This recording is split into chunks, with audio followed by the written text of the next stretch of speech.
play. I want to play. I want to play in your D&D game. I want to play. I want to play.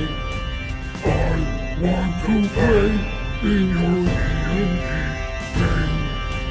I want to play. I want to play. I want to play in your D&D.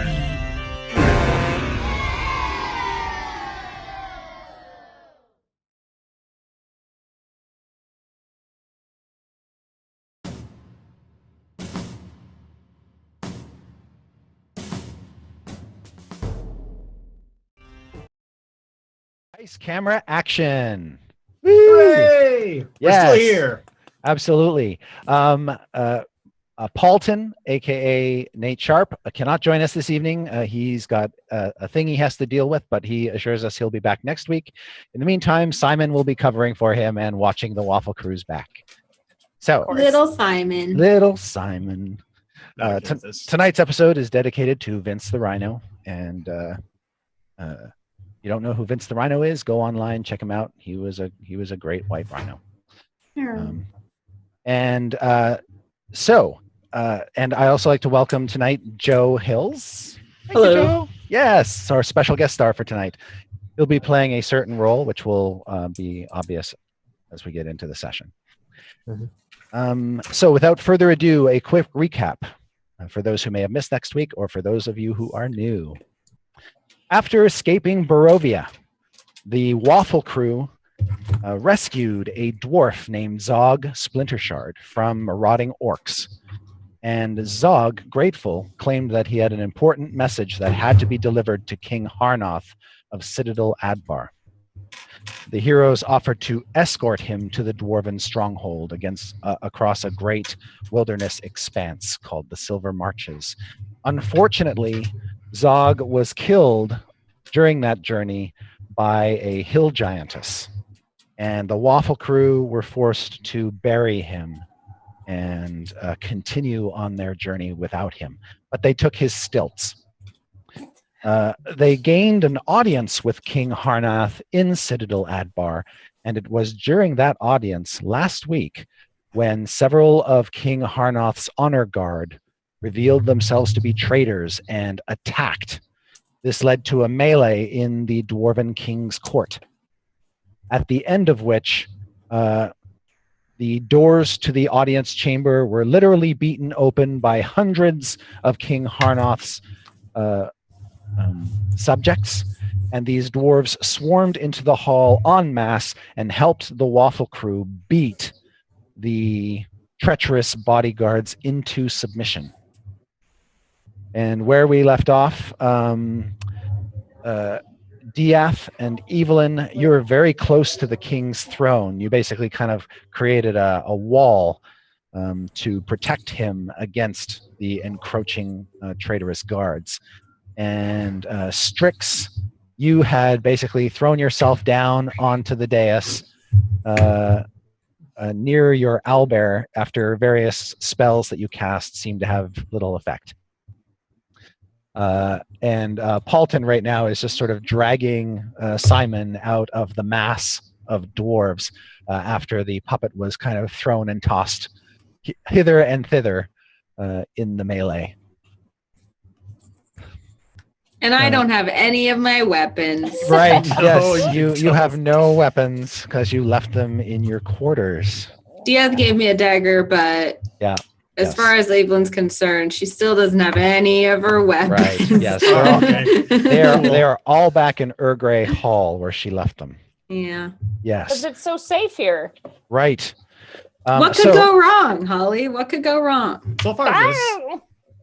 There is the hall echoes with the sounds of yelling dwarves trying to talk over one another. There don't seem to be all 8 of the treacherous honor guard are either unconscious or dead. Those who are unconscious have basically the weight of dozens of dwarves on them, preventing them from getting to their feet. should they regain consciousness. You hear the king bark out into the hall to have these traitors dragged off to the dungeon. And so you just see waves of dwarves carting these unconscious traitors out of the hall. And Diath, you recall that King Harnoth was very personally grateful to you for stepping up and interceding on his behalf. Yeah, it's the most validated Diath has ever felt in his entire life. Yes. I want to see if that secret door is still there. The advisors ran through. Oh, yeah. Yeah, there are 2 advisors in the hall, one of whom was hiding behind the throne, the other whom was knocked unconscious. But yeah, Strix, you start to make your way over to that back wall. Make a perception check to see if you find the secret passage. I'm going to give you advantage because you saw it open, so you kind of know where it is. Oh, already throwing my dice around. I didn't even have them in front of me. Let's see. Oh, okay. 14. Okay, you do not find it. Gosh darn. These dwarves are very crafty when they come to hiding their secret doors. I just shuffle my feet around angrily. Yeah, you're looking around. You're sort of looking at the walls, kind of rubbing your hands to look for seams and things like that. And as you do that, the secret door opens about 6 feet to your left. Great. And you see a train of dwarven advisors come back out into the hall, some of whom you recognized from having fled the hall earlier. But you can see boldly leading the way is an old dwarf with dark skin and golden orange hair that's turning to gray. And he's got some gems woven into his beard. And he is dressed like the other advisors, but carries himself with a bit more poise. And he's actually physically bigger than many of the other dwarven advisors as well. But he strides forth into the hall as King Harnoth, atop his throne, tries to allay the fears and concerns of his subjects by saying, "Fire giants have returned to Ironslag, but fear not! Fear not! These brave heroes are going to find out what the giants are up to!" Yeah. Give a quick glance to each other. We sure are. But Evelyn kind of looks around. She's trying to figure out which conflict is kind of the main one now. She's like, and the king is safe now. The advisor, the head advisor, who's got a golden overcoat, says, "Forgive me, your majesty. But are you sure that's wise?" And Harnoth looks back over his shoulder, over your shoulder too, Evelyn, at the new entry, and says, "What do you mean? If these adventurers of yours are captured and tortured, which is likely, the fire giants will know who sent them. I'm sorry, did you say likely? They might consider it a provocation. They might retaliate. We cannot wage war at this time, your majesty." To which Harnoth says, and you see that Harnoth's face sort of darkens as he says this, and he says, "I've made a decision. Am I not your king? Your majesty, I answer the question. Am I not your king?" I'm pretty sure he's your king. I don't know, is he? I don't know. I'm not sure, but I just thought I'd try to help. You hear many of the there's a lot of sort of a wave of ruckus that goes through the 200, 300 dwarves who are packed in the hall now as this sort of tense moment arises. And this dwarf advisor says, "You are, your majesty." And Harnoth looks at you, Evelyn, and then looks at you, Diath, and says, "Damn right.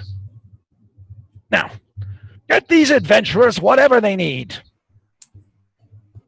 Exactly. Find out Exactly. Find out, he points to his advisors, why 8 of my own knights tried to kill me.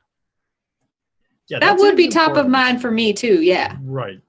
Strix is the guy who was like coughing, she's gonna like reach into her robe and pull out some like mint for him and just like hand it to him, or like some kind of like, she feels bad. She thinks he's sick. Is All it right. like the ones from the bottom of your mom's purse where they like Yes. kind of came Yeah, unwrapped it's and they like have stuff stuck on them? It's like it's like an old lady candy. All It's right. like a strawberry. As you make your way toward him and you hold out the mint, coming from the shadow of the secret door is a dwarf fully encased in black armor with gold filigree covering it. He was Uh-oh. basically standing in the secret doorway in the shadows. But as soon as you approach this advisor, he comes stomping out toward you. Ah! And you can see his bucket helm completely covers his head. You don't see any flesh whatsoever. He's got gauntlets and boots and everything else. All of his armor is fairly tightly fit. But there is a slit where his eyes would be, and you can see in the darkness of that slit 2 golden pools of light for eyes. Well, Strix is not feeling any of this. And you can see the only other holes in the bucket helm are down near the chin, where you can see tufts of black beard have been pulled out through them. And this dwarf has a big maul. Oh, Strix is just gonna be probably like, "Ah!" and then she'll just roll backwards down the stairs. Okay. You go tumbling away from the advisor. The advisor will sort of pick your mint up off of the floor and kind of sniff it while the king is talking. Hopefully, Evelyn wonders to herself and asks if that armor would fit her. So it's obviously built for a stocky dwarf. You think it would be, it would depend. You think if it's non-magical armor, probably not. You just sort of rattle around inside of it and it would be very uncomfortable for you. But if it is magical, you know that magical armor often resizes to fit its wearer. Well, she doesn't like the black that much, but she's just in a shopping mood after, shopping. So she's thinking about armor. Yeah. She's thinking maybe she'd have it remade in white. The armor would look incredibly menacing, but the gold filigree on it is all sort of designed and patterned like a gold dragon. Oh. So it's quite beautiful in a dark kind of way. Since they have returned, I would like to make a mental note of each and every single one of the advisors that escaped past the back passage. Okay, yeah, there were 3 of them that withdrew during the battle, and you can see that all of them are elderly. They're all elders in the dwarven community. Yeah, I don't like how swiftly they reacted. Yep. You see that senior advisor guy. He takes out a black handkerchief and he wraps the mint up inside of it and puts it in a pocket. He's really into this mint. In black. Mm-hmm. you could at least given it back. Strix will just clamber to her feet angrily and just like huff over by Dia. Yes. All right. You hear the king is kind of standing up, and he steps down in front of his subjects and urges them now to clear the hall. Nothing more to see here. The battle is done. Your king is safe. All of this business. You see that the advisors, including the senior one, are now kind of huddled around the unconscious one, trying to wake him up off the floor of the dais. I go over and see if I can help with the unconscious one. Okay. Thank you. Can I do an arcane check on the strange glowing gold-eyed dwarf, like to figure out if there's something I might recognize? Sure. Arcana check. I mean, I got 20. Oh my god! That never happens. Yeah. So he moves like a dwarf. So you think it's actually probably a dwarf in there, but given you're pretty darn sure that the armor is super magical, and probably is giving him some sort of weird perception, or is altering his eyes to make them look like glowing pools of golden light.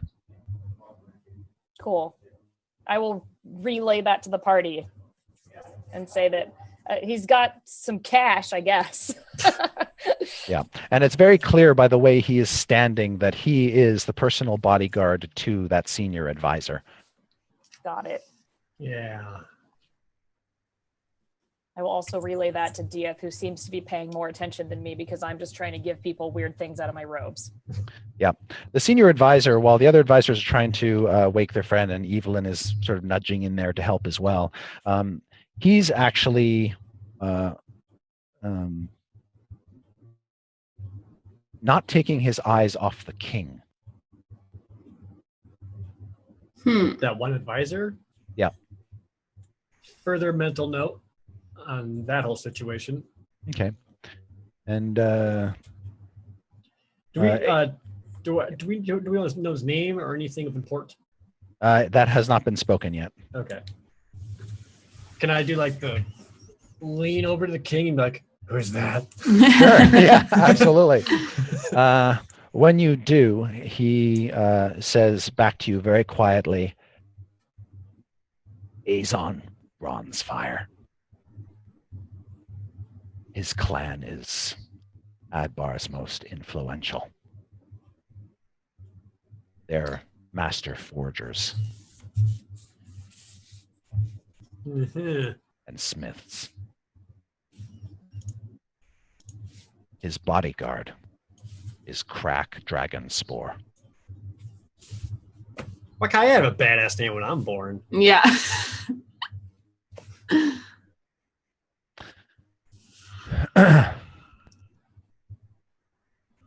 Okay.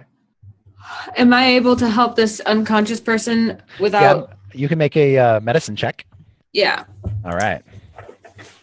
I'm If scared of all I these have to people lay on around. hands, I will. But my party seems to need that more often. I'm still like mulling over the fact that the guy took my mint and put it in a weirdo black handkerchief. Nat Yes, 20. What? On that. Excellent. Yeah, you're Wasting able. the 20. Yep. 21.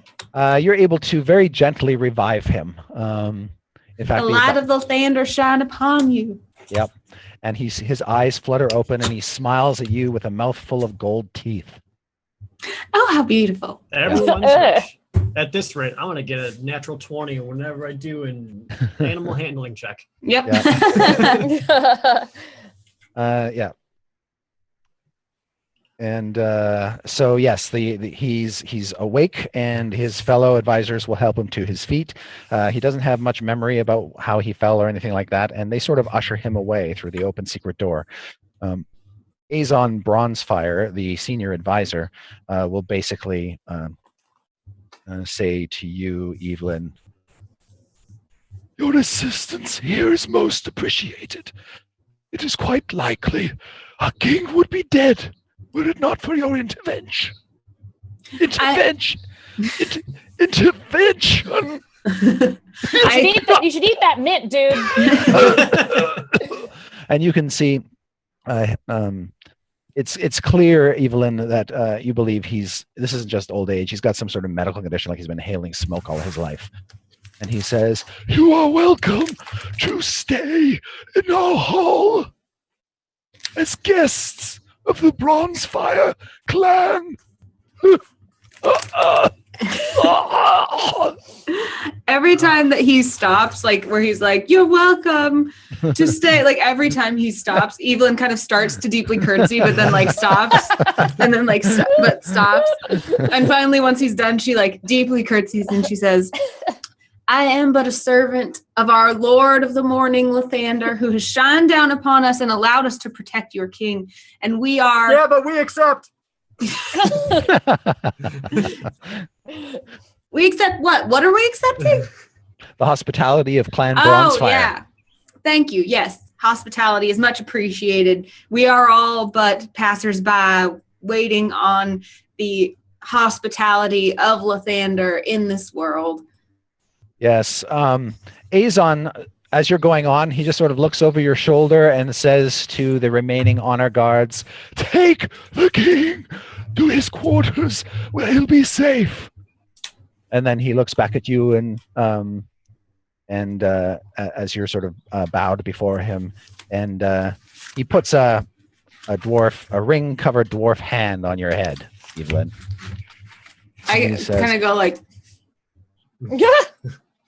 May the blessings of the forge and the dwarven gods accompany you on this terrible mission. those are nice. I mean, not as good as a blessing from Lathander, but that's nice. Thank you. Terrible mission. What did we agree to? What's going on? Aren't we always on a terrible mission? I mean, what's the difference? Ah, this is easy. Scouting? Evelyn's kind of like looking closer at this guy who keeps coughing and stuff, and she's like, "Have you had that cough checked out?" He says, this is the work of hundreds of years in the forge. It sounds uncomfortable. Do you want some help with that? I tried to give him a mint, Evelyn. Don't listen to him.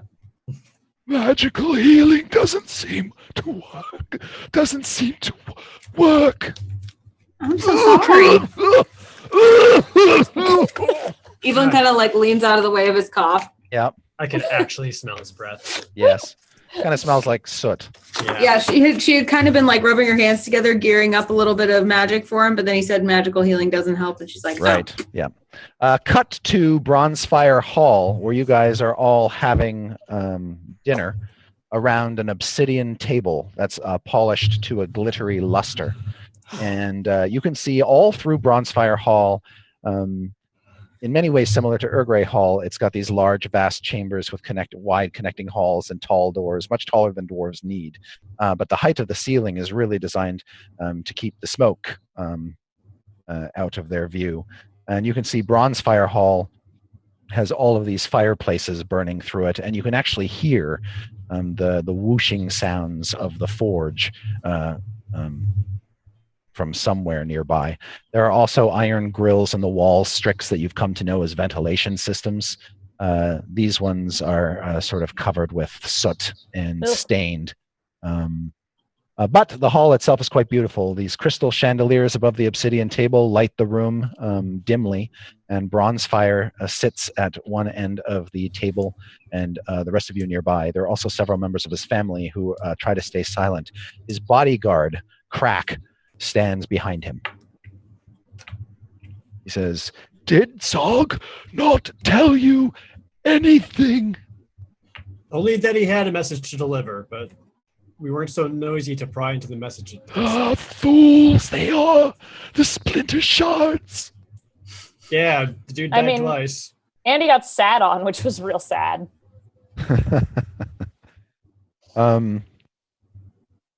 Alitza Bronzefire, who is a female dwarf with fiery orange hair, says, There is only one reason why a splinter shard dwarf would travel this far south, don't you think? Father, yes, you're right. The Ring of Winter has been found. The Ring of Winter. What? According to legends, the ring was crafted by the elves as a weapon of mass destruction. Once it was used to trap an entire dwarf kingdom in ice. They say it has the power to control white dragons, Oh no. frost giants. Frost giants believe that it could be used to freeze the world. That just sounds awful. Could you stop, Dad? Yeah, can anyone else tell the story? Can I Yes. do a check, another Arcana check to see if that's even possible in magic to freeze Sure. the world, so Yeah. I can like speak up and be smart. So 18. Yes, you do believe that it is not beyond the power of an artifact Okay. to have worldwide consequences. And with an 18, you can confirm some of what he tells you, that the ring is certainly one of Faerun's greatest known artifacts. Great. So we I look will- over at Strix and ask her if it's possible, and she's like, "Yeah, totes." Yeah. They're like, yeah. These bloods know what they're talking about. And then she'll like take her robe and like after all the coughing, like put it over her face just so that like she doesn't think she's gonna die later Yeah. from the smoke. She's just like gonna go like this. Yeah, by the end of your dinner, there is a sort of a cloud of smoke obscuring the ceiling. The chandeliers are sort of floating amid it. It seems to collect up there. She's done this before in the hive. She's used to it. She just like puts Yeah. cloth over her face and is just like But kind of looks like all a of the pirate. goblets and plates that you're eating from and drinking from, they are made of pure worked gold. Many of them with gems set into Ooh. them. The Bronze Fire clan is obviously very, very well off. Evelyn spends a lot of time talking about the flatware and like the decorations with everyone. Like she's Yeah. really in consumer mode here at Dwarf. Yeah. Land. And she found this big spoon that's like reflected to mirror-like finish, so it's very Yeah. compelling. Mhm. And Um, she has Simon in her lap, and she's trying to also feed Simon while she talks, like a little baby. Like he's like Ew. sitting, and she's like trying to. But I does he Simon's eat? not opening his mouth; he's just shaking his head. I'm doing like, but I'm talking at the same time. So she's had just this one spoonful of food that she's trying to feed Simon this whole time Right? while she chats with everybody Yeah. else. Strix is throwing food under the table for Waffles. Yes, Absolutely. Waffles is at Strix's, right under Strix's chair, just there. Strix is throwing food at it. DF is well behaved. Yes. Diath, Square. you know from other members of the Bronze Fire family that there are grave misgivings, at least in this clan, about the king, because you get the general sense that after the Silver March's war against the orcs, Citadel Adbar was very depleted. But some of the depletion was unnecessary because Harnath waged battles that he didn't have to. You can also make an insight check. Sure, I'll get to do that often. Yay! 20. Before conversations with the king get too far, Azon seems to always shut them down, and you get the impression that there's more going on between Azon and the king than he or anyone else is letting on. Son of a bitch. Right. You're more convinced than ever by the end of the dinner that Azon is harboring a big secret. Yeah. Okay. Make a note of that. All right, but the bonfires, they are going to, because you have been sent by the king on this expedition to the north, they are going to make sure to follow the king's orders and outfit you with whatever mundane equipment you feel you need. Now, Evelyn, you've already got something being made for you, but if there's anything else that you require, the Bronze Fires will provide it for you.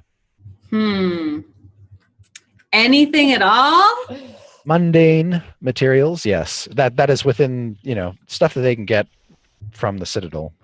Well, I already ordered like clothing. Yeah.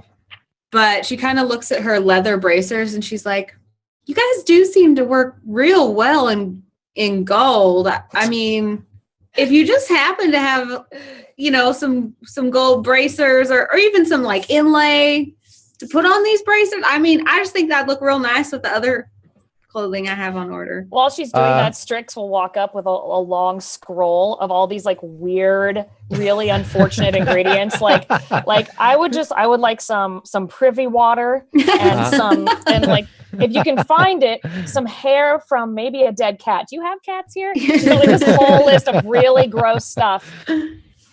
Yes, the dwarves lament that cats were introduced to Citadel Advar years ago by some human travelers, and they haven't been able to get rid of them ever since. And I she's like- love cats. She's like, excellent. If you can find a dead one, I'll also take its heart. Okay. Oh, and if you have any extra tiaras, I've always loved a good tiara. All right. Well, when the dwarves kind of look at your sad bracers, Evelyn. They will take those off your hand and replace them with gold ones. Yes! God. Gold bracers They achieved. they throw your old leather ones in the fire. Strix is like, no. No, wait. Strix sort of grabs a poker and gets one of the braziers, Yeah, the smoking braziers out of the fryer. Puts it on. Yeah. She thinks they look better, actually. Yes. She's like, huh. All right. Yes. so now It's you- even funnier because in real life, Holly actually made my leather bracers for the Okay. cosplay. All right.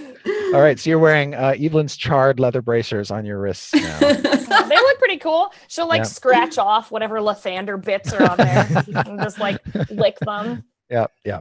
After talking to whatever advisor or strategist or whoever I need to talk to about the location, how far it is, etc., I'll be sure to acquire any necessary provisions needed, including tents, sleeping bags, food, maybe a little bit of extra food just in case of For waffles.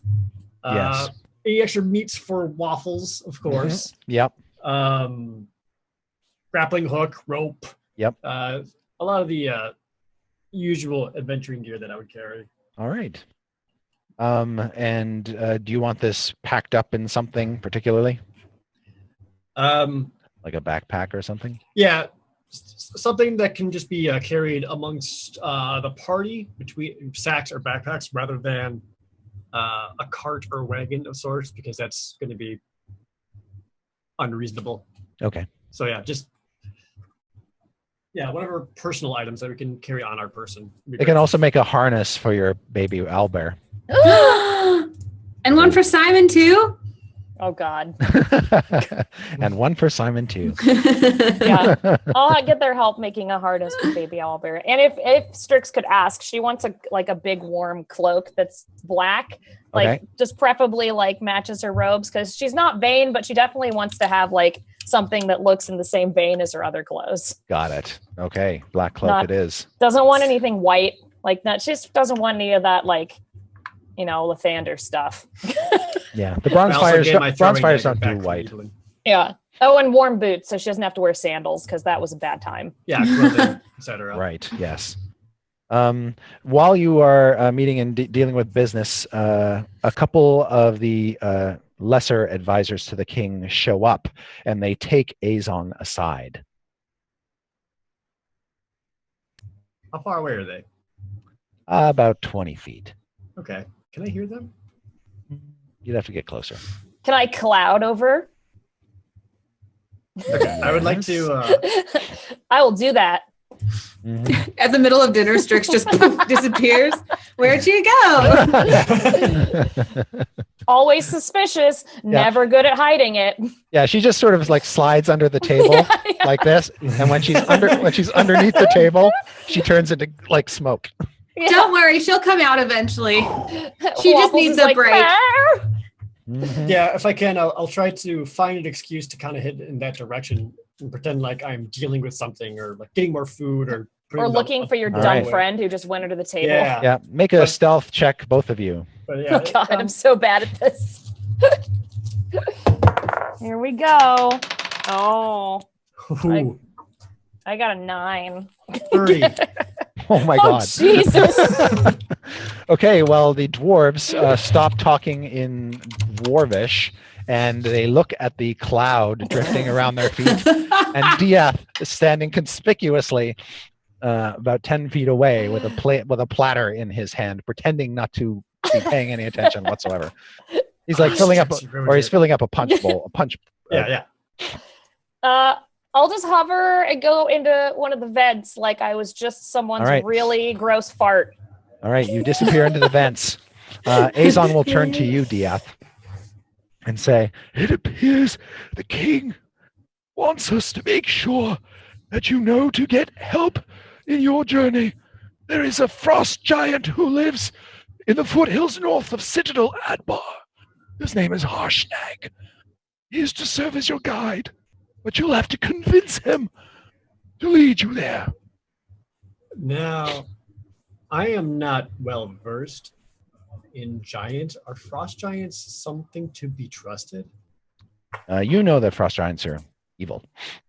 Okay. Okay, let me rephrase that. What the fuck did you just say to me?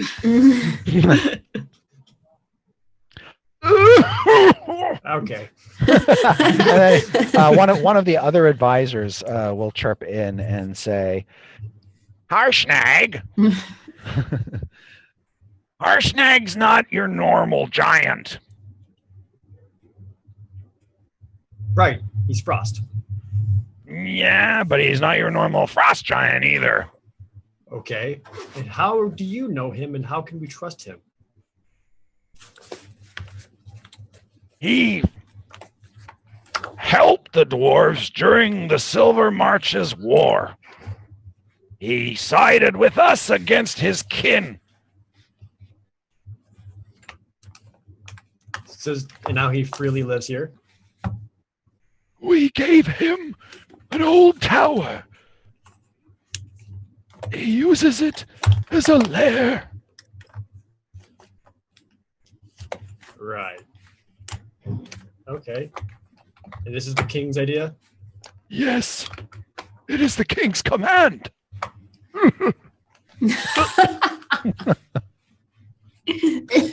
All right. Well, And we then- must obey our king. Yeah. he says, looking at the other advisors. Strix will appear on the ground next to them and just like throw like like one of the gross things she got, like a I don't know, newt eye or something. Be like, I found it, and just go back to her seat. Okay. Just make a deception check. What the hell? Okay. Oh my god, I rolled a 20. What the heck? Okay. That was We're There you supposed go. to plus be 20s mine. today.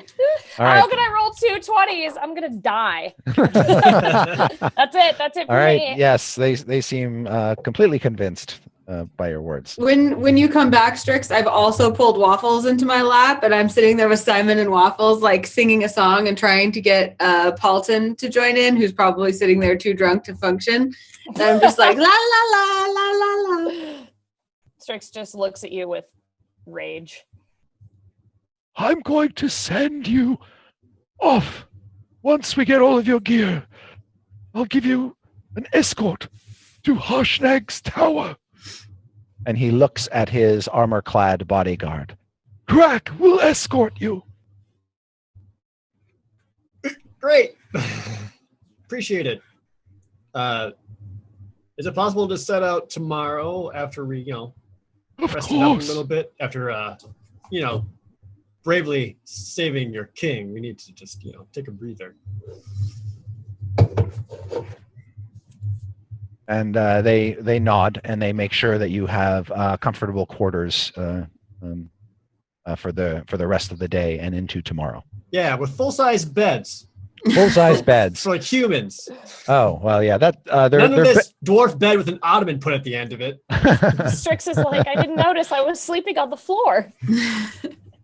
Yes, the bronze fire beds are not the most comfortable, so they tend to be just slabs of stone with thin draped fur over them. But you can have them get some cushions for you. But the beds are quite large. Right. The bronze fires actually they do get non-dwarven company, so they put you up in human-sized beds. All right, so with that, we'll agree to set out at a time in the morning, like 8 Yep. a.m. or whatever. Then Sorry. I'll relay the information back to the party so we can go retrieve anything important, like save weapons, and then get a nice sleep before we head out. Before this evening is over, I ask Simon, "You're out of darts, aren't you, honey bun? Do you need some more darts? Do you think the dwarves can give you more darts?" I hold him up like under the arms to one of the advisors that's been offering us stuff, and I say, "He needs darts." Simon opens his mouth and there's just click, click, click, click, click Yeah. sound. Strix is And, like, he does not Face. need them. He does not need them. all right. The bronze fires kind of look with some puzzlement. While they are expert smiths and whatnot, they're not particularly good at such delicate craft work. However, the bronze fires do have strong ties to the Brimhalt clan, and the Brimhalt clan are really good with fine machinery. That sounds nice. So they will have a Brimhalt come by, take a look at Simon, and take him apart. Yes. Ah! Wait, what? Yeah, sounds great. Well, Simon, do you mind being taken apart? You mind? Yeah, I don't think I can let you take my son apart. Thanks for the offer, though. Can't you make darts without looking inside him? well, the Bronzefires look and they say, Well, if there's a way to get at the internal mechanisms and the reloading device, whatever it is, "I don't see it." And he looks in in Simon's mouth. Simon, where's your reload door? He looks at you like that's a very personal question. Simon, now's no time to be shy. All right, and you can see that he opens up his stomach. See, easy as pie. No one needs to take him apart. Right, Paulton? Are we sure we don't need to take them apart? Paulton backs Right. me up on this. I imagine that Paulton's just like, Yeah. Paulton backs me up on this. No one's taking him apart without his permission. All right. And so a little bit late or early tomorrow morning, a dwarf comes by, and her name is Oddity Brimhalt. Oddity is her first name. And she basically, like a doctor, kind of looks at, kind of makes Simon turn around, stand front ways, stand back ways, hold his arms up. She checks the hatch. She opens it up very delicately. And he just turns his head around and looks at you, Evelyn, and shakes it. And she starts to poke and prod the mechanisms and take measurements to see how big the darts have to be.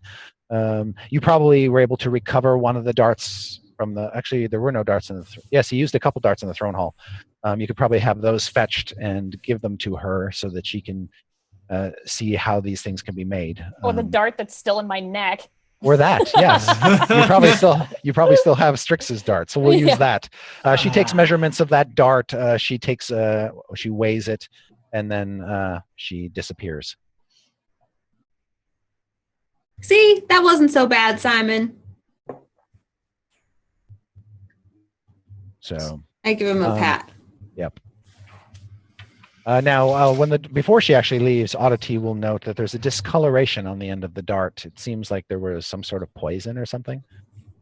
Yeah, it seems like he has lots of different kinds of darts. He's got the orange ones. Let's see, Yeah, were those good or bad? Yeah, you can Oh, see let's that. not remember. Yeah, he's basically got this sort of double loader inside of him that you can stack darts of different kinds in. So you can have up to 2 different kinds of darts.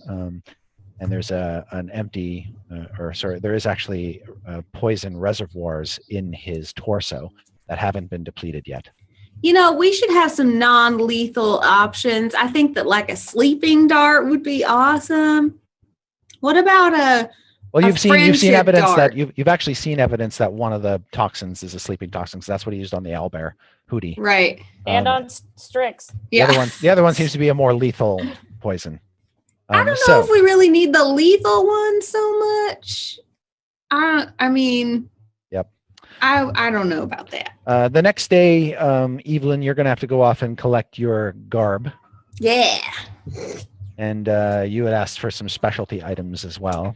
Yeah. I pick up my new tunic, and Mhm. leggings and cloak, and everything's all gold, filigree and pretty and white and new, and I'm twirling around, and then the last thing they give me is a little matching kerchief for Simon and a little matching kerchief for Waffles. And I bring them back and tie them around their little necks so we all match. Strix will immediately make the one on Waffles filthy. No, don't touch that. You look great, Evelyn. Thank you, Dia. All right, Simon will put his on, or you'll put it on for him Yeah. because his fingers are a little inarticulate with Does he like stuff like it? that. He looks at it and he Evelyn's like, so Simon hasn't had much going for him since he fell down the chimney and was covered with soot and half his clothes burned away. oh, So this is kind of a new day for him. And Stop seems- humanizing him. he seems quite pleased that somebody's paying attention to his attire. good. All right. Oddity will come by with some darts that were made and try to fit them into the apparatus. She has a little bit of trouble and has to shorten a bunch of them, but she does basically load him up with darts. Are they all So- sleeping darts then? No, she puts 10 in the one loader and 10 in another. And one has sleeping, or she didn't put any of the like poison stuff? There's still some poison in his internal reservoirs. Oh, okay. So probably going to be And the sleeping dwarves, and the dwarves don't have any poison really Okay. to put in. So Cool. So we all get the effects of a long rest then? yes. Sweet. Heal up. And as you're preparing to leave Bronzefire Hall, you can see that Crack Dragonspore, encased in his black armor, is waiting at the main door to the hall. Okay, and just to be sure, like, since we didn't roleplay it out specifically, all they're really asking for is us to get to this place, find out what the fire giants are up to, Yep. get information in, and just come back. Yep. Easy. Azon says that he urges you once again. He says, Citadel Adbar cannot repel a fire giant attack at this time. Try not to get caught. I won't. he says, These guys Fire will wait outside. giants are known for their vengeful streak. Won't have any vengeance if they never see me. he says, They are also highly intelligent and well armored. Doesn't matter how smart you are if you can't see me.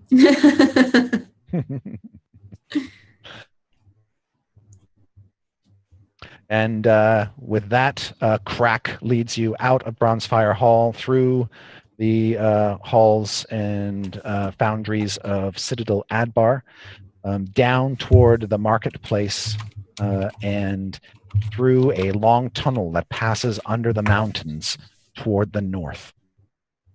Since you're in the company of this dwarven armored warrior, most of the other dwarves that you pass by seem to ignore you. When you come down into the plaza, you see that chained ogre that you saw when you entered, only he's kind of lying on his dais unconscious with all these pelt marks and welts all over him. And the dwarves are pretty much just leaving him there. Can I ask our guide why they are beating him so? Like why it's necessary to torture him, even though they've caught him?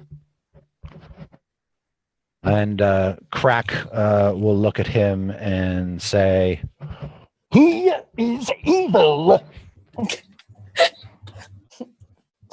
All right. Ogres aren't to be trusted." He's not to be what? So- That ogre is getting what it deserves, Well, I Oh. personally don't think anyone deserves torture, but I mean, it's just a personal opinion. It's just, These are not our politics to argue, Strix. all right. For the record, I agree with you, and I believe that so does Lathander. Praise his holy name. He says,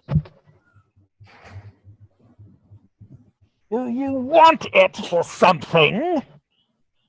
The No. ogre? No. No. Nuh-uh. I Then mean, let I mean, us continue on, Yes, okay. I mean, if he was Right. dead, I'd take his heart, but it's fine.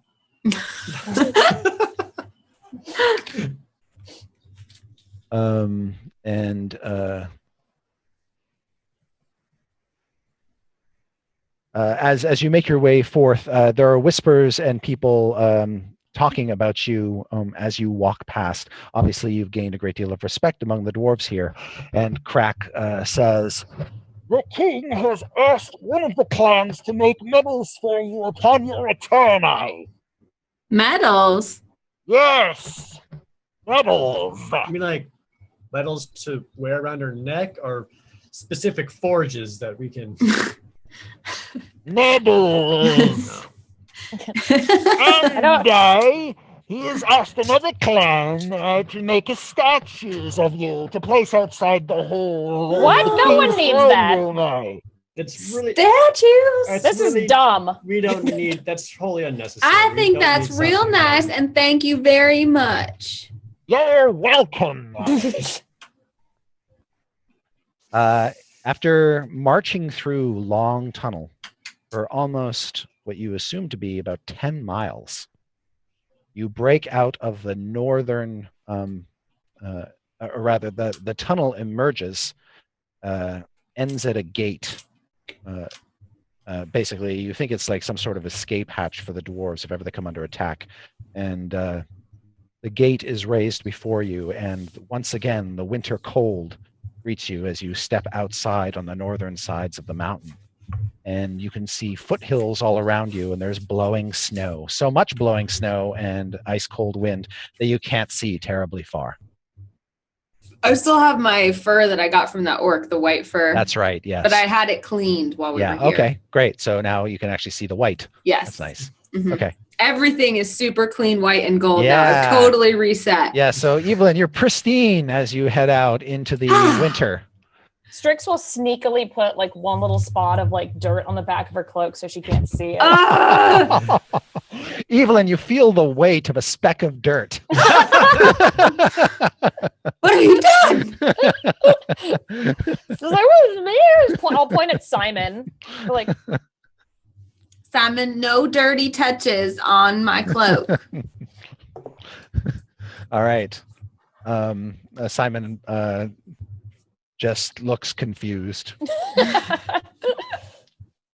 All right. So all of the gear, DF, that you asked for is currently kind of strapped onto Waffle's back. And Simon's also got a little backpack. Fine.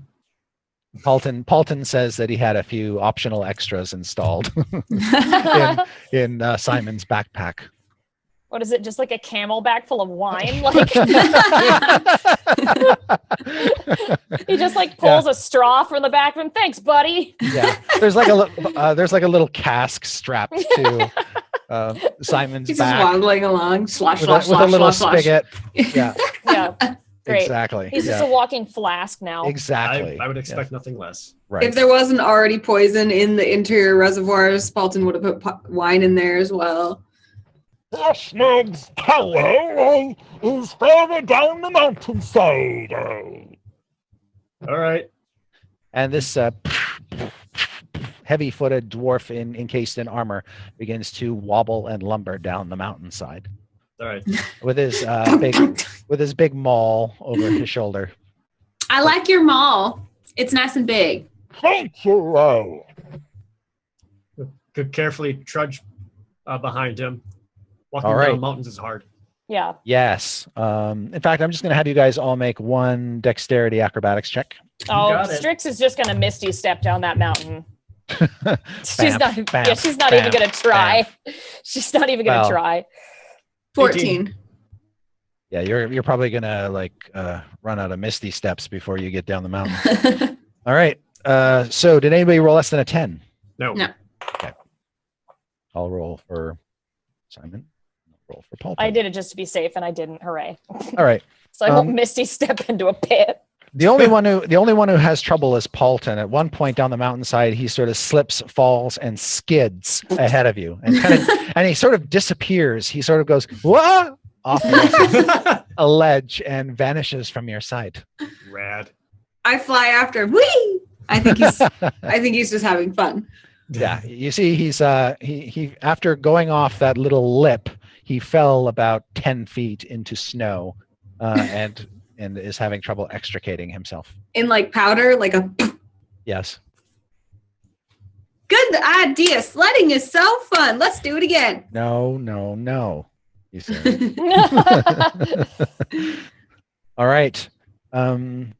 everybody make a perception check. Yay. Man, I'm never gonna roll this good again. This is nonsense. 17, which is way more than Evelyn normally gets on I got perception. I got 19, so 20. Dang. Let it know. I'm sorry, you know, 19. this Solid is my 19. This is my second natural 19. Not quite 20. I Getting know. there. But 27. Crack says, It appears we are lost. What? What? Wait, what?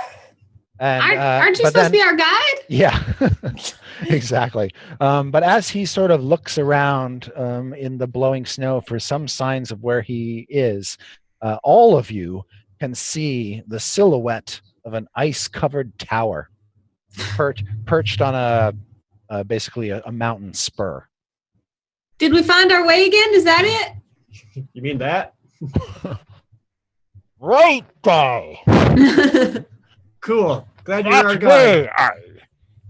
Maybe we can make a living as guides once we're done with this adventuring stuff. Yeah, that might be coming really soon. So Yeah. tired of this leatherhead. And he leads you off in that direction. Now, as you approach the tower, you can see it looked like it was 3 or 4 stories. It is a solid-looking cylinder, the top of which may have had some ornamentation, but that top has been kind of broken in and kind of collapsed partly, so it's hard to make out what it was designed to look like. It kind of looks like a big, fat stone lighthouse.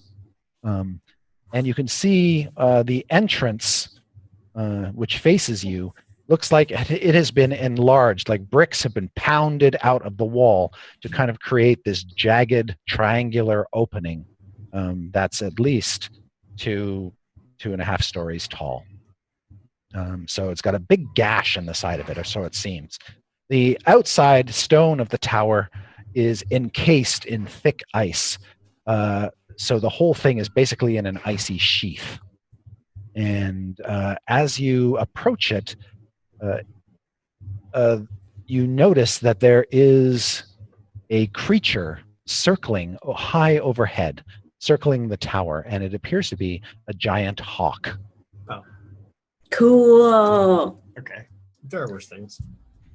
I'll Do you hold think it's friendly? Waffles really close, like. mm-mm.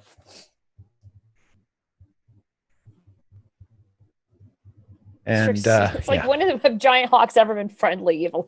yeah, that giant hawk could easily pick up Waffles and Yeah, carry I'm it holding away. Waffles in my robe. I know. I'm just We like, have- mm-mm. We have a carrier for Waffles now, right? One of the ones where Yeah. she can sit Yeah, in it but- like this. Yeah. Yeah. So That she's makes like it- on your front and She's just like covered in robes like this. Little Okay. like owl bear head peeking out like. All right, and Simon is walking on Paulton's shoulders right now. Actually, with the cask, he could be kind of heavy, so he's probably just holding Paulton's hand. So creepy. All right. I love that they hold hands. I think that's the best. As you make your way, there are what appear to be dwarven steps that were carved into the rock leading up to this tower, but many of them have been worn to the point of being practically useless. Nevertheless, you can make your way up, but I'd like you all to make perception checks to see if you hear or see anything around the tower besides the hawk. 20. I got a 12. All right. 19. 20 is the magic number. Diath, you get a weird feeling as you approach the tower, like you are being watched from the tower. Something is definitely up there, and you can see shadows moving in the dark interior. Multiple shadows. And one of those shadows has horns. Hey, Crack. How many giants live here? One day. And no other occupants? I do not believe so. I. Oh no. Okay. All right, just making sure. And as we continue towards The the horned citadel- figures seem to retreat into the interior of the tower. You don't see them anymore, Diath.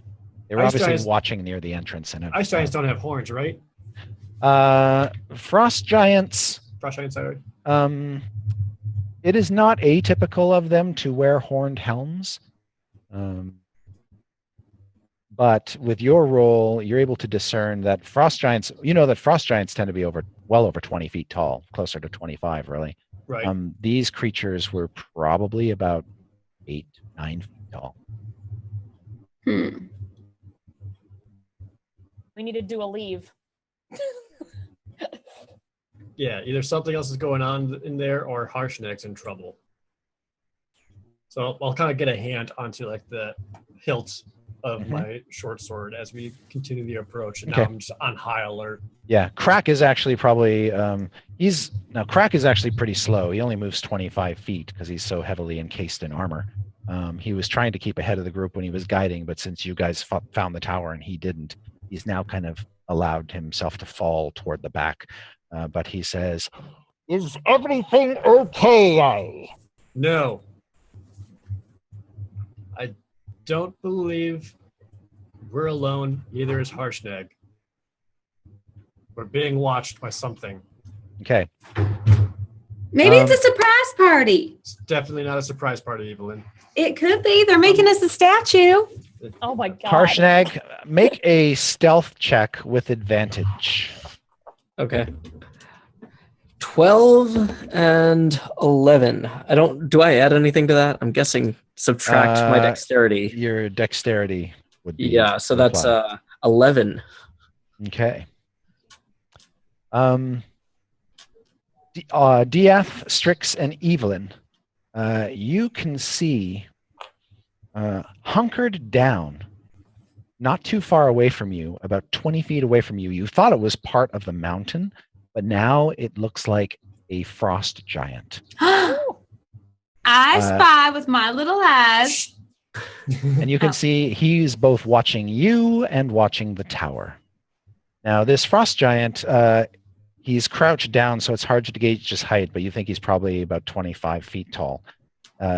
He's armored. He appears to be wearing sort of bluish tinged plate armor, but has a huge stitched fur cloak covering most of himself. And he's got a monstrous axe. You also see that as his helm, he wears the skull of what appears to be a dragon with a white fin. Dang. I start out with the I spy with my little eye, and when I get trust, I say, a frost giant. Now, Harshnag, you are aware, or you've become aware, courtesy of your hawk, that there are intruders in your tower. Not a big fan of that. You were basically scoping the place out when you saw this ragtag group of people, a heavily armored dwarf, a human fellow in leather armor, a small blonde-haired woman levitating above the ground with the aid of little winged boots, and a weirdly bulky, possibly pregnant devil woman in a heavy black cloak, waddling with her hands on her stomach behind them. And also what appears to be a guy, just a guy with a lute over his back, holding a wooden puppet by the hand. With a straw attached to it. Yes.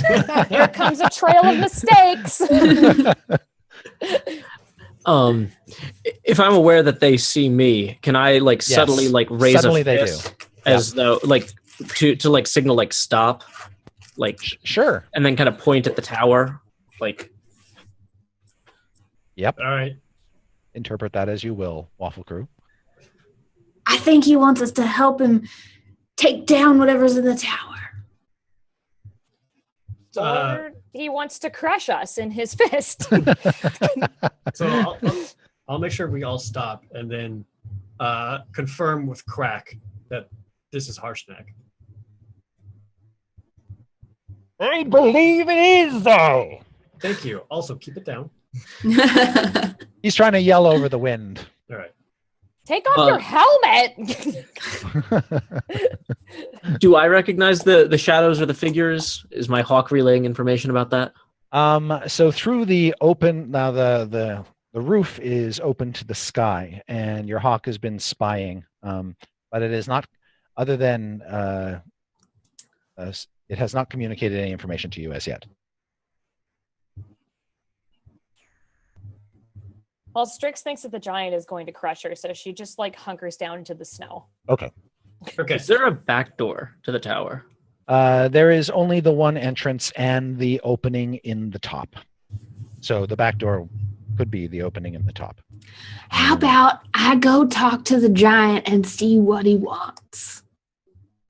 Not by yourself. Sure, go ahead. I'll get myself. I'll have Crack go with us too, and then Evelyn. The three of us will approach the frost giant to try to figure out what's going on. Okay. So Harshnag, you are approached by the armored dwarf, the human guy in leather armor, and the girl with the fluttery boots. Crack Dragon Spore Eye. Oh, who are your friends, I? I wait for Crack to introduce us. I'm ready to curtsy. Those. These are the Waffle Crew. I look at them and I can tell it's. They have been sent on a mission by King Harnathai to Iron Sligo. They are to spy on the Fire Giant's Eye. Well, I'm a little concerned the Fire Giants might have sent agents to ambush us. Or ambush me. Same. Do you think that we could possibly attack from both sides? They wouldn't expect there to be this many of us. Are we certain that these aren't just friends who are here waiting for a surprise party? We wouldn't want to kill anyone who is just trying to give us a nice, pleasant little... Okay. I left my friends back in Waterdeep. I suppose I don't really have any other friends, so it must be enemies. If they're agents of the Fire Giants, what kind of things would they send to help ambush us? What do I think, Chris? So they would send. So Fire Giants are tyrants that enslave weaker races and make them do their bidding. They are fond of working with hobgoblins and other trained military type creatures. The other thing you know, and the thing you were sort of dreading, is the possibility that these might be yak folk.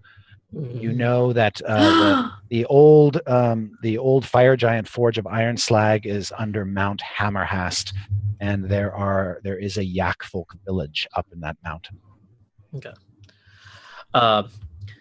The Fire Giants might have sent the yak folk they've enslaved. I don't know what that is. Did I hear yak folk? Yeah, they're like folk, but yakety. Don't talk to me. You don't see me. I ignore the really obvious blotch against the white Yes. snow. Yes. Okay. I've never seen yak folk before. Do you think any of you could join me in scaling the tower to attack from above while the others enter through the front? I kind of zip up with my boots and flutter in the air, and I'm like, I can help with that. Crack's like, I'll enter through the front eye. I guess Strix will realize that this giant isn't trying to attack them and stand up and brush herself off and let Waffles, I guess, get to a safe distance. And then you're gonna send Waffles off, or I'll just because I can't carry Waffles up to the top of the tower. So We have a harness and a leash for her now. Tie her up. Don't let her wander off. I'll tie Waffles up someplace safe. Say I'll be right back, and then I'll use my cloud form to go up to the top. Okay.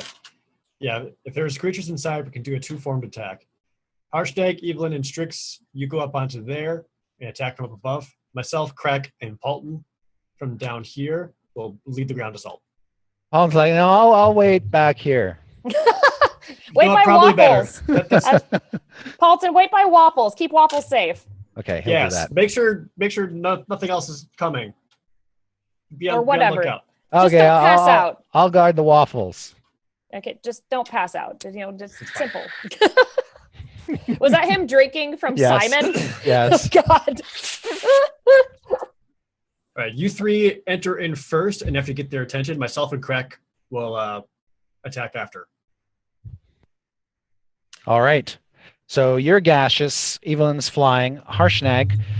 To reach the top of the tower, you'd have to scale the outside of the ice tower. Sure. But you can. Your strength is unbelievable, so you should be able to manage that. I would like you to make an athletics check for me.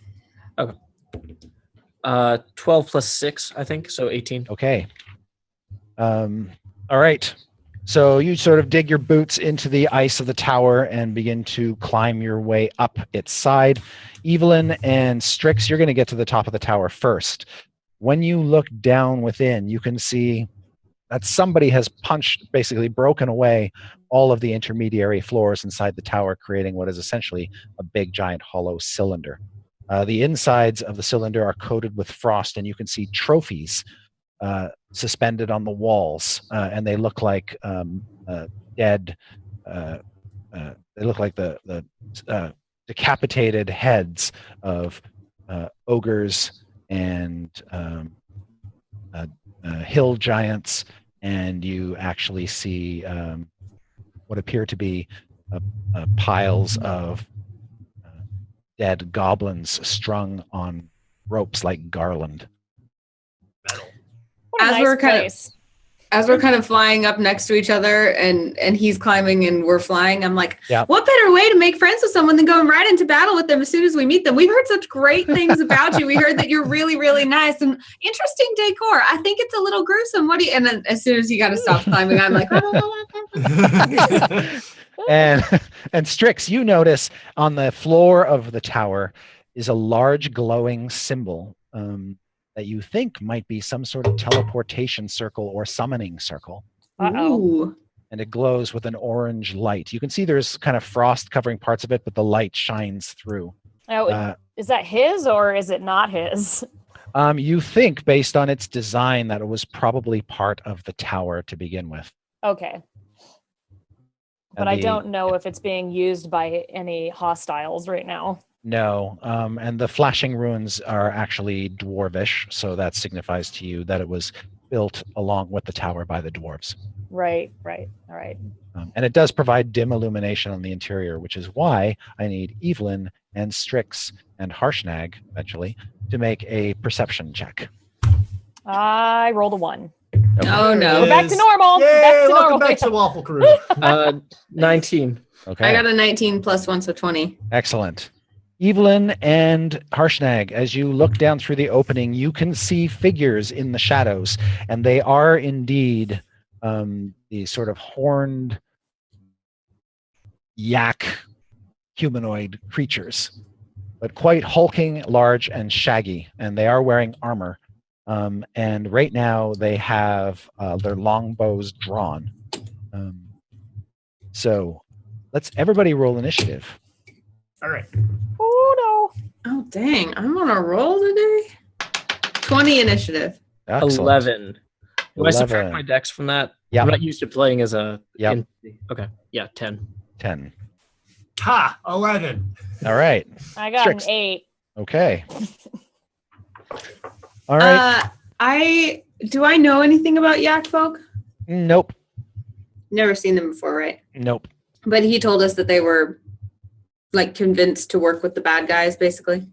So it would. That's what he said. Yeah, that they Okay. were enslaved is the word that Harshnag used. Okay. All right. At this point in time, Evelyn, big arrows come whistling up toward you. Hey!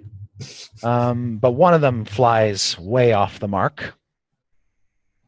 Another one misses you. A third one, horrible shots, these yak folk. You're not very good archers. You should be nice instead. Yeah, so 4 arrows fly past you. None of them even get close to hitting you. See, I was going to give you a chance to repent, but now you've proved that it's time for you to go to the light. All right, and it's your turn, Evelyn. I deliver that line like, you had a chance to repent. And then I just like dive bomb with Lightfall. All Yeah. right, you drop down into the tower with Lightfall. When you do, and your eyes adjust to the dimness here, you can see that there are 2 yak folk armed with bows and 2 armed with great swords. I go for the bows first. Okay. And I roll a nat 20. What is What? up with this All day? right. What? So that's a Impeccable air horn. 27. And I need my damage dice. Where are they? Can I say now that I was using that two-handed? Sure. Okay. That's not it. Oh, yes, it is. Okay, so that's a 12. That is going to hit. No, wait. That The was damage? 20 was the hit. Oh, I'm sorry. Right. Yes. That's 12 damage. Did you roll your crit? Oh, no. Okay. What is that so again? You roll all your dice twice. So whatever dice you rolled for your weapon, which would be a D10, I guess, Yeah. roll that again. So, yes. That's a total of 19. Okay. 19 Excellent. damage. Yes, you do 19 points of damage to this big lumbering yakfolk creature. You carve through its leather armor into its flesh, and it lets out a terrible yowl. By the light of Yak Lathander, yowl. repent! Yak yowl. Yak yowl. And then next up, the two with great swords will then charge at you, Evelyn. And each of them will make 2 swings with their great swords. One of them rolls a 24 to hit. That hits. All right. It does 18 points of slashing damage. Ow! Its second attack, however, you are able to block it and deflect it with your axe. You The said second- 18, right? 18, yeah. The second one rolls an 18 on its attack roll. What's your armor class? Also currently? hits. Okay. This attack deals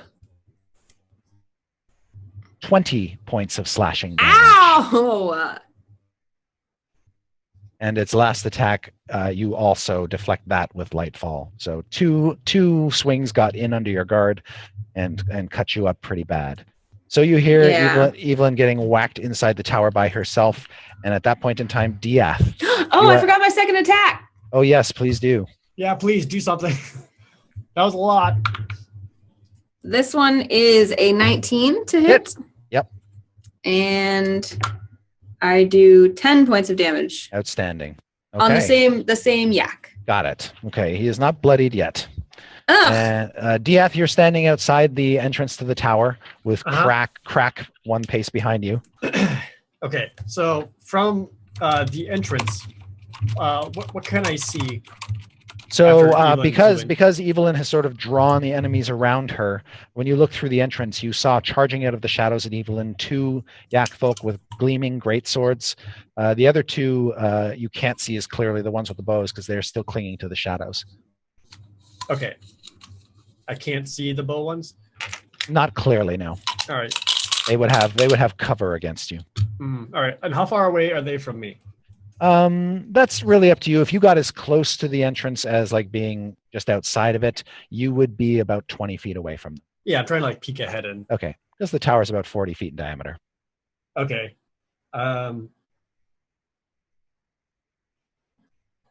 Okay, I'll try cunning action to Okay. hide, and I'm gonna try to Yep. stealth and kind of go around Okay, these yaks, since they're all focused on Evelyn right now, they are. to kind of see if I can get into position to the bow guys. If I can't, then I'll go for a greatsword dude.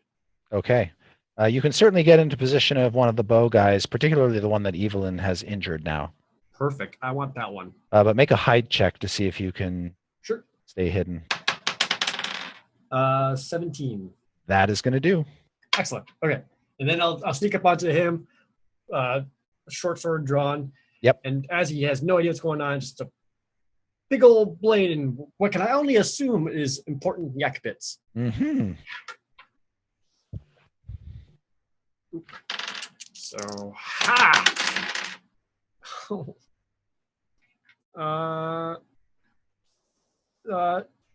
14. Damage 14. No, 14 to hit. Oh, 14 to hit. That hits. Oh, hell yeah. You are good. Okay, cool. And since Evelyn was engaged and I was Yep. hiding, I get sneak attack. You do. You slice right through his leather armor. Or her leather armor. You can't tell. All right. Their yak bits are covered with shaggy fur. 19 total. Okay, very good. That leaves this guy pretty badly bloodied. You don't think he could weather a wound like that again? Good. And he or she lets out a terrible sound. More where that came from. Yeah. All right. Then it is Harshnag's turn. Harshnag, you are clinging to the top of your tower. Does my hawk go on my turn? Yes. Well, I think I want to start by commanding the hawk to attack the bloodied one. All right. The hawk will drop like a stone into the tower and make an attack. Do me a favor, Joe, and roll a d20 and add 5. 13. Okay, and roll again. 21. All right, your giant hawk hits with its beak and its talons and does 16 points of damage total. Nice. Now, did you want it to attack a particular target? The one that was already bloodied. All right, in that case, you rake and peck it to death. All right, Nice. so Diath, this giant bird descends upon this creature and just tears at its head and flesh, and eventually just sort of snaps part of its head off with its beak. Good setup. All right. No problem. All right, and Harshnag, what would you like to do? Are any of the rocks up here loose enough that I could just grab Yes. one? Absolutely, you could just tear one right off the building and throw it down. Yeah. The swordsman closest to our paladin friend. Okay, go ahead and make an attack. Sure. 13 plus 11, so 24. Oh yes, that hit. Damage.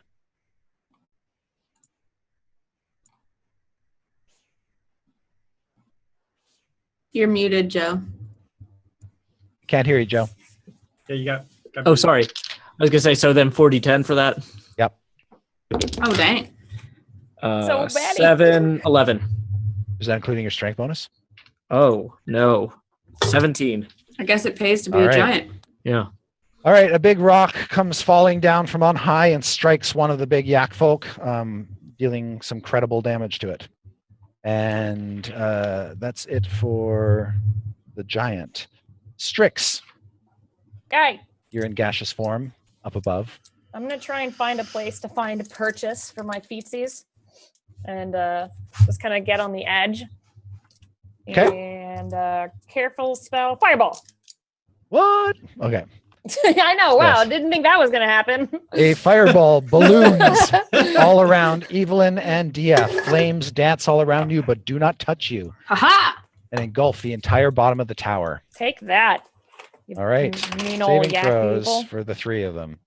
Oh, And I wow. assume you're going to cut the giant hawk out of its effect as well? Yes. Okay. All right. I'm counting. Hold on. 23. Okay. 24, 25, 26, 29, 30. Wow. I rolled really well. Okay. 34. All right. 34. Wow. Okay. So kaboom! A huge bloom of flame fills the tower. Crack, who's standing outside, gets hit with this wave of heat. And let's see. One of them, the one who was hit by the rock, appears to have made its saving throw and taken less damage than the others just by ducking under what appears to be the collapsed remains of a staircase that once clung to the inside of the tower. However, they all look equally damaged at this point. And all of them are bloodied and burnt. And suddenly the whole tower is filled with this horrible stench of burnt yak hair. Strix will look over at Harshnag and be like, sorry about your tower. I just kind of shrug it off. The ceiling's open to the sky anyway. It's not much of a house. Right. But it's a home. And Strix, you are no longer gaseous, right? No, I'm kind of like found a spot at the top. Okay, I'd like you to make a dexterity acrobatics check to cling on to that icy spot. Great. There's my Um, life. Oh, hey, I didn't do too bad. Wow. Okay. Hold on. 17, 18. Outstanding. You do find a safe spot and you hold to it. Now that is something that is unfamiliar for me. You're like shouting, "I'm still alive!" I All right. didn't fall, everyone. Did you see me? I did it. Finally, at the bottom of the initiative order, Crack, he raises his big iron maul and says, Time to take them to the mall! and charges in with his big maul. And He's done he that will- before. He will try to beat one of them upside the head. And he is going to hit with his big maul. And he will attack the one who was hit by the rock. And okay, that one is looking quite hurt. Evelyn, what would you like to do?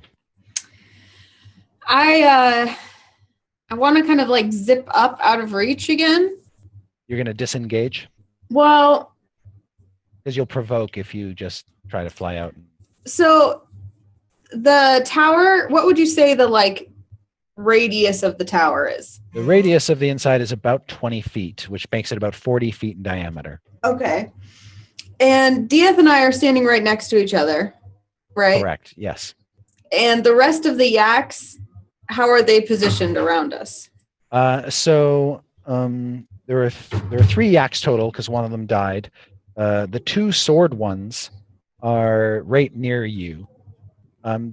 They're about each 5 feet away. You're between them and Diath. Okay. The bow one is away from you, about 15 feet, standing up against a wall. Okay. So that one can't take opportunity attacks. Only the 2 sword wielders could, if you were to move away from them and do anything else. And the other bow one is dead, right? Correct. Yeah. It was such a perfect use for Moonbeam, and now there's all these people in the way. Sorry. So I guess I just keep going for the one that I've been fighting with Lightfall. And I roll 14. All right. Now the one you were fighting before is dead. You descended on that bowman, and that one eventually died. But you do hit another one. Oh, I thought I was. You're right. I forgot. One I'm of the sword now ones? fighting the sword Yeah. one. Yeah. That's correct. Yep. So do I hit? You do. Hooray! And now this time I'm getting antsy, so I'm going to ask for help from the divine here. Okay. Where's my card? Divine Smite? Yeah, that one. Anyway, I'm doing that.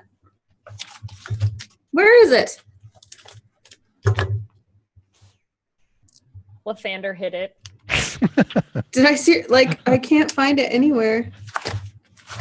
Lathander Well, said, anyway, sorry. I know how I'm to do not it. There it showing up is. today. Okay. Okay. There it is. There it is. Okay. Anyway, I rolled a 1 on my normal 10. All right. Oh, Well, actually, I meant to switch back to not using two-handed, but I'll do that next turn. Okay. And then I get to roll 2d8 radiant damage. Now you only have to use your divine smite when you hit. So I did hit. okay, great. So that's +4 and +3. So total of 8 damage on that one. 8. Mm-hmm. Okay. It is still then alive, but quite my hurt. second attack is going to be a 13. That's a hit. Hooray! oh, wow, they're easy to hit. Does That's he a look lot. like really almost dead? Like Yeah, he does. like super almost dead. So Yeah. 3 points of He's damage. staggering around on his hooves. 3, however, is not enough to fell him. Ah! Wait, add your strength bonus. Oh It's a plus yeah. 3 for you to get 7. Right. And did you add it 8. last time? No. Okay. So yes, your 2 hits once you attach your strength bonus are enough to take him down. Yay! Here, Chad, I'll do it for you. Man, I wish Anna would learn the rules better. It makes D&D much more fun to watch. Man, yeah, Well, it has been a week. I don't know, man. It's like I have notes all over my character sheet. I just get so wrapped up in like the storytelling that I forget. Never been good with I numbers. just like to imagine that Evelyn like purposefully, also forgets. That she's I just think like, she really "Oh, does. whoops." That I think it's actually lore consistent because Yeah. they're like she uses Lightfall even though Treebane is actually a better weapon in a lot of cases because she likes Lightfall better and she likes Lathander and she doesn't perceive things often because she's just thinking about how beautiful the world is. So it's actually pretty character. But anyway, glad that I killed it. Yay. Yeah, 2 left. One has a bow out and one has a big ass sword. So the one with the big ass sword is going to go to town on Evelyn. He misses with his first attack. You get out of the way. His second attack is a 21 to hit, which hits, right? Yeah. How many hit points do you have? I have a total of 73, but I've already Okay. taken 38 points of damage. Yeah, You still a take lot. you take another 17 points of damage. when Okay. He hits you. That's just a lot. The one with the bow is going to take its aim up at Strix, who's precariously perched on top of the tower and hurling fireballs down on him. No, of course. She's like, All right. So his first shot is going to be a 11 to hit. that does not hit. No, All right. my AC is 12. His second shot is a natural 1. No. So yeah. And he Can I catch it? Probably should. only with a part of your body. Oh, All right, and so it goes a stray arrow goes flying up out of the tower, whizzing past Harshnag's head, even though Harshnag knows he wasn't the target. Let's see, that yak folk who just shot is going to then make his way around the tower toward the exit. And at the rate of speed, he moves 30. He won't get all the way there. Okay, so there's one in melee with Evelyn and one off against a wall somewhere, and it is Diath's turn. Evelyn, you got this, right? Probably. Great. All right, and then I'm going to go after the one trying to escape. Okay, And just run after him and give him a good old cut. okay. 22. Oh, yes. Yeah. No fancy sneak attack damage or Okay. anything, but I still hit him for 10. Nice. Okay, he's looking quite hurt. And Harshnag. I recognized earlier that Diath seemed to be in charge, and whether that's true or not, that's what I think. Okay. And I yelled out, That's what I "What's your think every day, policy too. on prisoners? What'd you say? Sorry. What's your policy on prisoners?"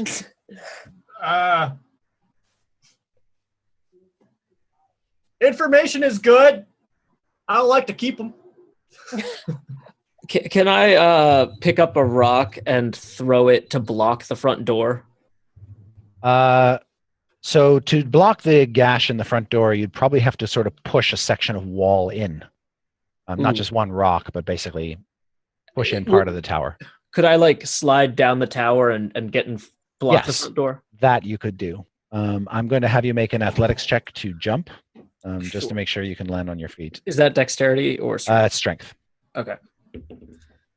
15 plus 6, 21. Okay, yes. You slide down the icy exterior of the tower, kind of using your hands and feet to slow yourself, Mm-hmm. sort of grinding into the ice, and you land right in the entrance. And And you fill the entrance. I mean, Rad. totally block it. so I've got my axe and I'm just yell, "Halt!"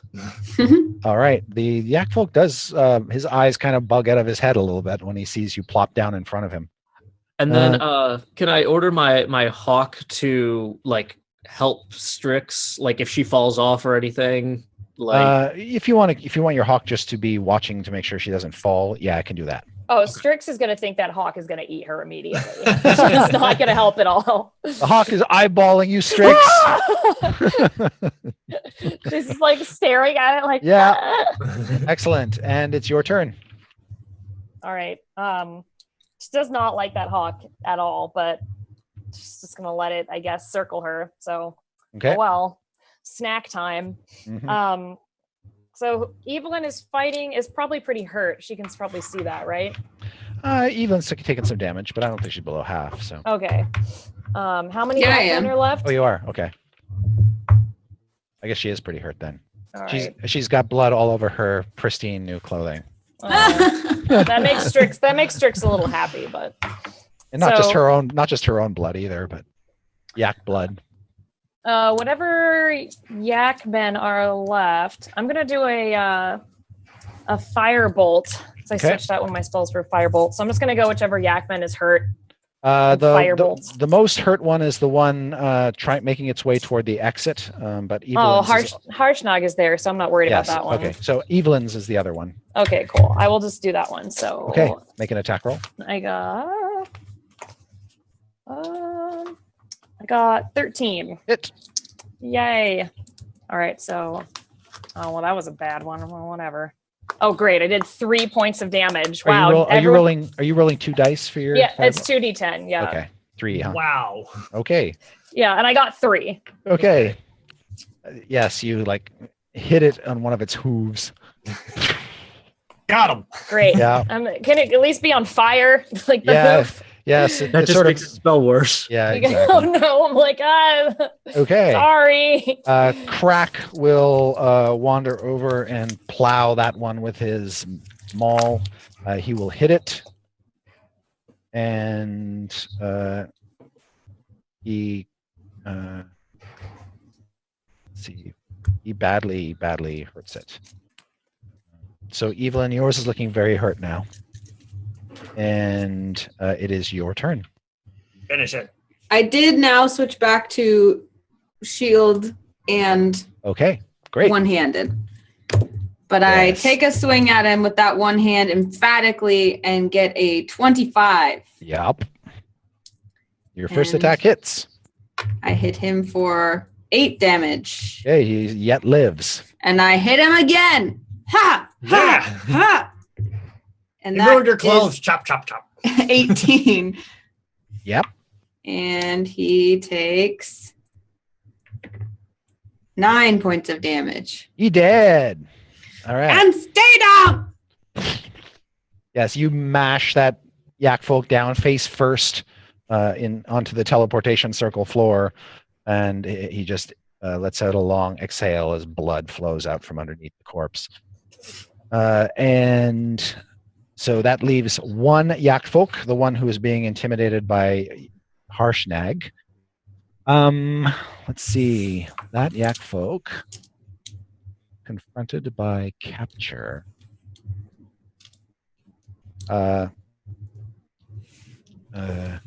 Takes its sword and impales itself with it, Ah, son of a bitch. Dang it! and then just falls over on its side. Oh, hell. That floor was already ruined. All right, all of the yak folk are lying dead around the tower. There's steam coming up off the floor where the fireball went off, basically getting rid of all the frost in the bottom of the tower. Strix, the hawk, is just watching you like a hawk. And that's it. We are out of initiative. I'll immediately begin searching their bodies for anything of use or anything that looks important, any kind of written word or note or Okay. whatever. They don't seem to have anything. The leather armor they were wearing has totem-like symbols etched into it, but they don't seem to have specific meaning. It seems to be decorative. Some they're- yaks, probably. Yeah, they had on the tips of their horns, you can see that there are weird carvings in a language you don't immediately recognize. Their great swords are heavy, obviously sized for large creatures, as are their longbows. Each of their longbows is taller than you are. Strix is gonna cut off a couple of the horns. Okay, And that'll keep take those. a little bit, but you got your little saw. And Yeah. All right. Also, she'll yell at Paulton to bring waffles and Yeah. Yeah, Paulton will come in with Waffles and Simon. I kind of point at one of my cups, which is probably the size of a wash tub. Uh-huh. Like, you can boil that yak fat into soap and get that blood right out. There you go. Yes! So Ethan Harsh- rolls up her sleeves Yeah. and starts to do just that. Excellent. She also washes Waffles' kerchief that Strix got dirty. A cursory look around Harshnag, you see that the yak folk did not. It doesn't look like they found your hidden treasure in here. So you can keep that to yourself. Will do. You don't think they were here to loot. You think they were sent to kill you. Chad is pointing out, and I agree that it's of note, that Harshnag took 0 damage. So good job, Waffle Crew. NPCs. I really hope that we couldn't get a giant killed in one episode. Well, clearly, you fight with grid-like precision. That must Yeah. be the source of your name. Yeah. well- Indeed. Well, let's not be hasty here. As you see Harshnag more closely, you can see that he does have wounds, but they don't look like they were made by these creatures. They must have been made earlier on. Like he has been wounded earlier in the day. Oh. A few of the wounds look like he was hit with slashing weapons. They're not life-threatening. What happened to you? I think back, Chris, and I wonder what did happen to me. So you had you came off of an altercation with two fire giants. Now the extent of how much information you want to share with the Waffle Crew is up to you, but basically you have been noticing recently in the hills north of the Citadel fire giants and their subservient creatures scouring the wilderness for what appear to be bits of adamantine. Anyway, you intercepted a pair of fire giants who were carrying what appeared to be an adamantine band, a big ring, jagged like it was torn off of something even bigger. It didn't look like a ring that you wear. It's simply a ring-shaped piece of adamantine metal. And it was covered with dirt. And you fought one of them, killed it, and the other one fled. While you were pursuing that one, a number of hobgoblins that were basically accompanying these giants tried to slow you down, and you mashed them all into pulp. But you took shots from arrows. You got hit twice by the fire giant's greatsword, and so you're down to half your current hit points. I kind of brush some arrows out of my hair. Yeah. And I'm just like, the fire giants are collecting adamantine. I don't know what for, but I gave them what for. And Harshnag's not a great storyteller. And the end. Got him. But I see what you did there. That was a good turn of phrase. I bow. I'm just making a ton of soap. I'm making way more than I need because I'm going to keep some and save it and bring it with me. Outstanding. Yak soap. Strix is gonna walk over and eat some. I try to steal your cloak to wash it. It's not half bad. It's not half bad, Strix. Yeah, hey, it's not bad. I try to rub some in your hair. Like I'm Get away, I'm no. trying to like clean you. Stop it! Speaking of fire giants, Harshnag, we're here on orders of the king of Citadel Adbar, as apparently you would be a great guide to bring us over to Iron Slag Forge. You know exactly where it is, Harshnag. You've been up into the ice spires many times, and yeah. I can do this for you. Can you not get us killed? I don't want to die again. Harshnag does not like to overpromise. Oh, great. We're not doing anything too crazy. King Harneth only wants us to go there, scout it out, and try to learn any information we can on the fire giants and what they're possibly doing, and report back. Easy job. Harshnag, do those dwarves, do they just seem a little they're just like a little shady to me. I'm just like, have they ever sent you to your death, or, maybe gotten you involved in something that was a little bit bigger than you Those thought? are not shady, eh? Yeah, I just kind of side-eye crack. Right there, guys. I Right. don't know if you're a dwarf or not, mister. You're under a helmet. Chris, how feasible do I think it would be to subtly investigate this, or even how desirable? I don't know that Harshnag is the subtle investigative type. You're investigating what now? To go and do reconnaissance on the fire giants. Oh well, I mean, it would be hard for you, but these tiny folk, possibly they could pull it off. Yeah, I could draw them a map or something. Yeah. Now you know that Iron Slag is basically carved under Mount Hammerhast, and it's connected to all these you believe it's connected to mines that go even deeper into the mountain. There is a main entrance to Iron Slag near the ground. It's a gigantic set of doors, but you have never seen them open in your lifetime.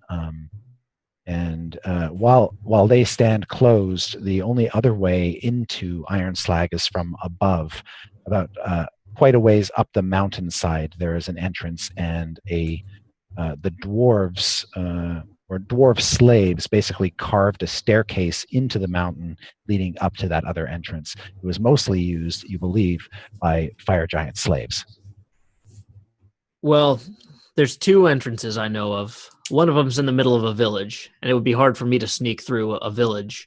But there is a set of double doors below that no one guards, as far as I've seen. Is that correct, Chris? Correct. Because no one's ever opened them. Yes. I don't suppose any of you happen to be any good at doors. I'm pretty good at knocking them down. Point at Dieth. I mean, what kind of size doors are we talking? They're about 80. They're about 80 feet tall. Yeah, I mean, it's not entirely impossible, but Maybe If you could maybe one climb of your into the keys will lock, I work. could pull on Yeah. it really hard. Do you Yeah, have a and they- really big key, Dieth? Like a really big one? I mean, the- if you give me and inside the keyhole, yeah, and you know that there are no visible hinges on those giant doors and no handles on those giant doors. I relay this, but I'm sure he's got it. He seems like he knows his doors. Yeah. So then it's a DF is wall. the best when it comes to doors. Well, that's not Yeah. all right. If the doors thwart them, Harshnag, the only other recourse is for them to climb up the stairs or to fly up to the Yakfolk village and try to get into Iron Forge that way. Would my hawk be able to carry them? Or maybe one at a Your time? hawk is big enough to carry one medium-sized creature. I present this to you. What do you think we should do? I'm just I looking worry at Dieth. Yeah, both of us are just staring at DF.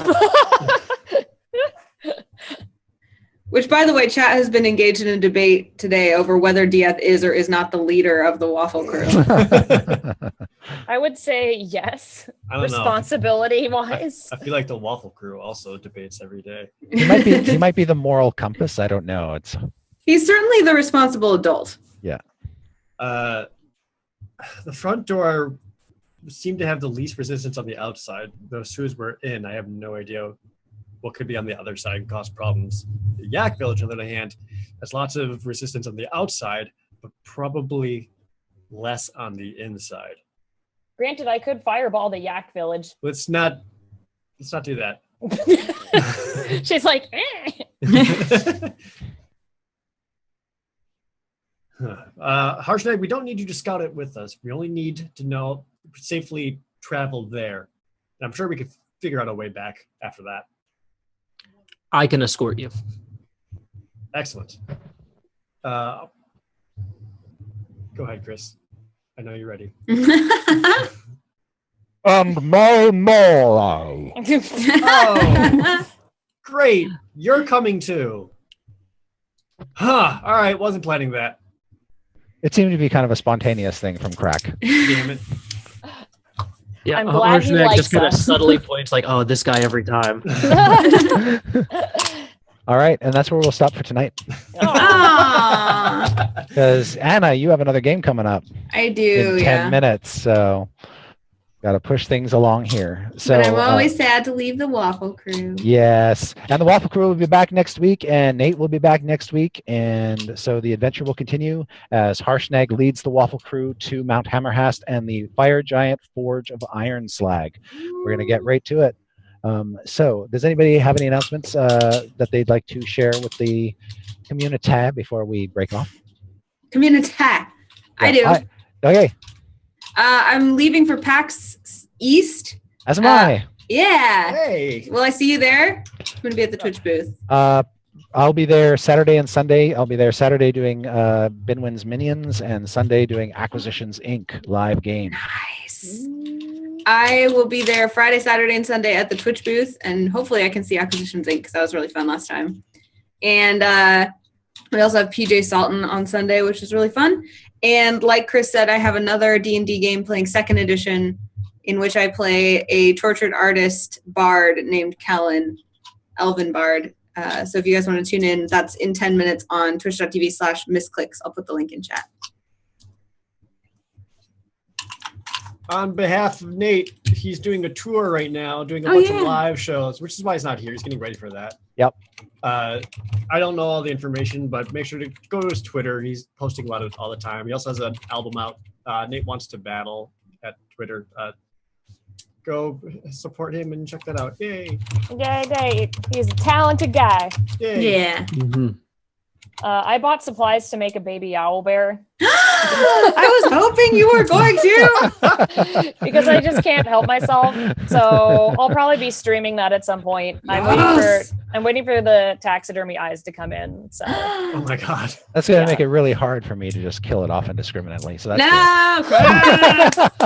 oh, Holly makes something. It'll be okay, at least for a couple episodes. So eventually, I don't have the supplies yet, but for just keep an eye out. It'll be a fun little project. So cool. Are any of you guys going to PAX East too? I won't be, no. I can't make it this year, No. unfortunately.